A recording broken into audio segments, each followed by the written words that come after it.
And come on in. Hello. Hello. I'm going to give you this. Thank Welcome. you very much. Come on You're in. Rosalie. Rosalie. Is that how I said it right? Rosalie. Rosalie. Yes. Thank you That's very yes. much. Better. Yeah. Rosalie Nelson. Nice. Yes. Nice to meet you. From Callaghan. And Yes. Callaghan Innovation. And I've yes. got a bunch of questions for you. But first, aren't you might- lucky? I'm ask another happy one. for you to ask me anything. Excellent. Okay. It's fine. Excellent. I But would first of flag all, we've only got one question that we True. always ask, and I'm going to ask it this time. Rosalie, what makes you happy? Truth. Actually feeling that what I'm doing adds value and has purpose. That Wonderful. makes me really happy. That's why I love my job. Right, yeah. Perfect. And your job is? My job is I head up strategy, impact and insights at Callaghan Innovation. So my goal and Yep. my role for the last 9 months has been really defining what is the long-term future for what innovation is looking like for New Zealand, and then what role does Callaghan Innovation as New Zealand's innovation agency need to play? Okay. Have you got the answer yet? We're getting there. We are 42, getting there. yes, exactly. But why is it important? Why is this thing called innovation? I mean, you know, it's everywhere now. I know. Well, we hear the word It's everywhere. such a buzzword, It isn't isn't it? everywhere, but Yeah. yes. Yes. So why should we care? I think there's two main factors. And just from a perhaps more serious sort of economic side, New Zealand has low productivity relative to other countries. That affects the wages that we earn. We know that our exports are really dependent on commodities, which is our agriculture, our fish and our dairy. But that's also ripe for disruption Yep. Yeah. as we go forward.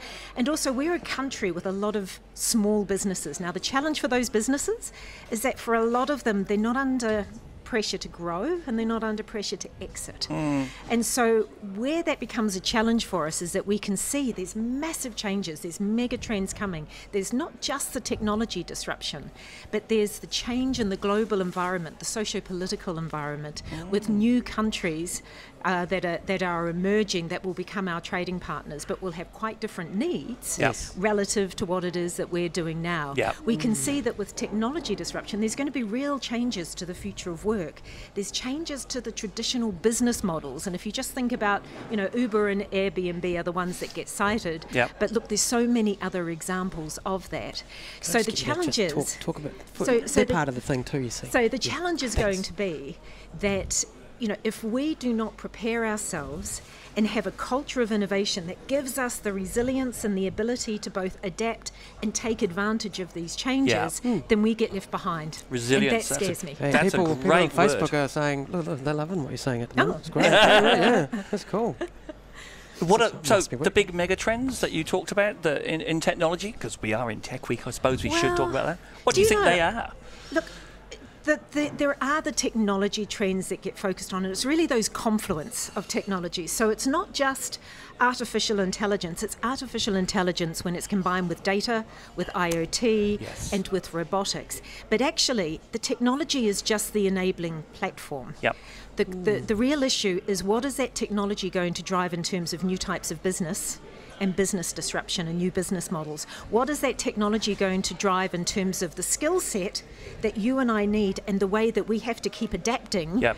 to the pace of change, which Right. means that as we go through, the nature of work is going to change fundamentally. We're going to have to keep retraining, have a learning mindset and keep reskilling through our Lifelong learning. lifestyle. So you've got the Yes. lifelong learning. You've got the challenges of the changes in the global markets. Now for us, as innovators, we have to be ready to be born to export. Our local market's not big enough. So we have to actually look at all of those changing trends. In 2040, China will be the biggest economy. That's not a surprise. Second equal to the US will be, my mind's gone back, India. Ah, of course. But then Got a you lot of also people there. have Yeah. the rise of the African nations, the rise of Asia, yeah. particularly countries like Malaysia. Yep. And these are countries where the youth generation is going to be particularly strong, and it will be their choices that will dictate what happens for us in the longer term. So this is where this becomes such a critical issue, but great opportunity for us as well. I think there's the two reactions, you know, it's the human reaction, fight and fear and flight. Fight and flight. Is it a fight? That's the chap. Exciting is one way of looking at it. This is, grab the opportunity and wow, this is just going to be amazing. Yep. Or and freeze Yeah. and probably say it doesn't affect me. where is, it's a horrible thing to say about a whole country, where do you think we are currently? Oh, actually, that's a really good question. I would say that there are those, and particularly amongst a younger generation, that are seeing this opportunity and wanting to seize it, because we've got some really great things going for us. Yeah.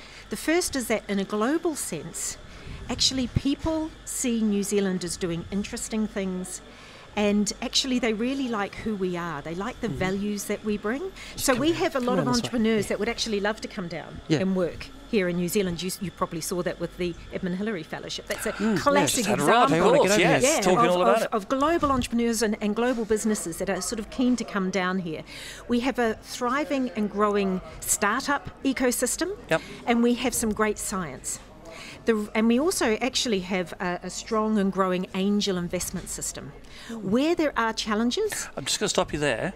And this is for my mum, who is, I know she's up and watching. Yes. She'll have to say, what's an angel investing? I know. Do we make angels now and we're investing in them? That's amazing. As long as you're exporting, right? Yeah. So the angel investors are those that invest really early in the stage of, so someone's got their idea, they might have prototyped their technology, but they need some investment to go to the next stage. Right at the beginning. So the angels come in at this very early stage. It's the highest risk part.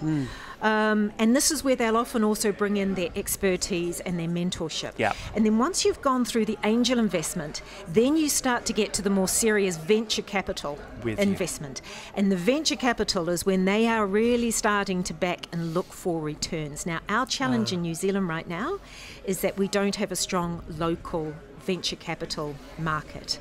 And there's not a lot of appetite to invest in high-risk stocks. So it actually means that some of our most successful businesses are bought or have to go overseas and they get funding. Now, it's not a problem that there's overseas funding, but it can mean that sometimes we lose our best and brightest or we lose our ideas really early because they move offshore to be closer to where their investors are. So we need to get the balance and the mix better there. And also what we would love to see is more international businesses seeing the opportunities here and coming to base themselves here in New Zealand. Being New Zealand venture, So there's that opportunity, but I would actually say that in a lot of our conversations with traditional business, there's a little bit of, I get that all this is going on, but my focus is the next financial year or the next 3-year cycle. And that makes it really hard for businesses to innovate for those longer term horizons. And our industries are not really well connected into that startup ecosystem. So they're not really connected in. And I think that's one of the things from Callaghan's point of view that we really want to see start to happen over the next few years, because that's a big part of the success factors for the overseas countries. And I suppose for those, and I'm going to use the word traditional companies or those that have been around for a while, the pace of life was slower. The pace of change was slower.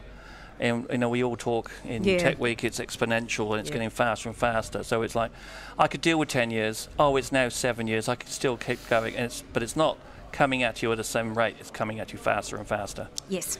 So the key thing is to start on the journey. Yes. The key thing is to, and look, one of the key things that we identified as being challenges that at Callaghan Innovation we really want to resolve. And the first of those is that we're not actually having a joined-up conversation about what the future of New Zealand looks like. And that makes it really hard. If you don't have a vision of what might happen, it's hard to bring all the different players together to be a collective as a collective to start to work on it, because no one party holds that solution. So that's part of what we want to begin to stimulate. The second part is how do we fuel demand, which actually means for those businesses right now that may not be comfortable, may not even be sure how to start the journey, to give them a sort of playbook of what can they do, where can they start, who can they connect with, what does some of the best practice actually look like. The third part, because this is very typical for New Zealand, you know, the 2 degrees of separation that exists here, and in a way that's a good thing, but our ecosystem is really fragmented. So if you don't get the right relationships at the right time, then actually it can take you a lot longer to get the help and the support that you need, and therefore your journey is really slowed still down. in our little bubbles, aren't we? So we've got to sort of resolve and better connect that ecosystem together. And then the last thing, but I think this is really important, this is around our culture. And New Zealanders, you know, we talk about the tall poppy syndrome, which kind of, you know, hits out at success, but we also are not tolerant of failure. And if you look at other countries, they will regard failure, particularly in a business sector, as just being part of your journey to success. Just another step. It's your wall stripes, that's right. Yeah, right. And we don't have a culture of acceptance of failure, and that ambition to sort of go, okay, I'm going to fail fast and I'm going to pivot. So these are all some of the changes that we need to be thinking and talking about as a system. So is that happening at some of the webcasts you're providing? So you're supporting Techweek by producing webcasts. Talk to me about that a bit. So you've got quite a few online, right? Yes, yes. So we're starting to bring through, and some of the themes that we've also got for the strategy. Yeah, right. You know, and those 4 pillars of our strategy is how do we show the future? How do we fuel demand for innovation from those who might not be sure how to start the journey? How do we super connect our ecosystem? And we're actually launching something really exciting on that in the next quarter, but I can't say too much about that right now. We always ask anyway. No one's here, it's just us. Just us. Don't worry about it. Of course, no one's going to know.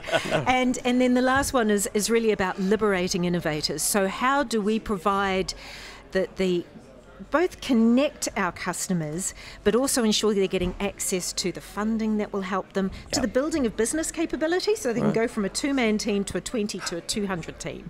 Just scale. Go Cool. on. Yeah. Yeah. And get to scale. That's Very cool. So how do people out there watching, and those who are watching live, thank you, Those ones. Thank you. and those that are not watching live but are now watching on Dave replay, how are they going to get in touch with either yourself or the organisation?